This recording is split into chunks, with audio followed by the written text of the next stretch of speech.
আমরা যারা ইংরেজি নিয়ে কাজ করি, আমাদের ইংরেজি ভাষা সম্পর্কে আমরা যারা জানি, আমাদের মাথায় একটা প্রশ্ন অনেক সময় আসে যে এই যে ইংরেজি এত এত শব্দ আছে, এর মধ্যে পৃথিবীতে সবচেয়ে বড় ইংরেজি শব্দ কোনটি?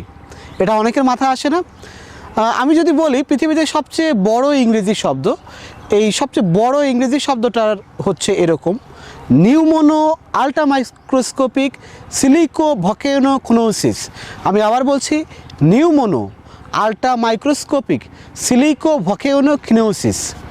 এটি একটি ফুসফুসের একটি রোগ, অর্থাৎ ফুসফুসের মধ্যে যদি সিলিকা ডাস্ট যায় তাহলে শ্বাস প্রশ্বাসজনিত একটি রোগ হয়, ফুসফুসের নিঃশ্বাস নিতে কষ্ট হয়।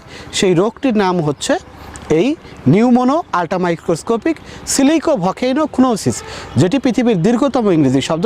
এছাড়া আরও একটি ইংরেজি শব্দ প্রচলিত আছে, সেটা হচ্ছে সুপারক্যালিফ্রেজিলিস্টিক এক্সপিয়ালিডোসাস।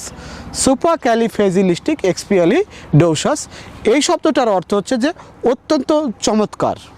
ধন্যবাদ।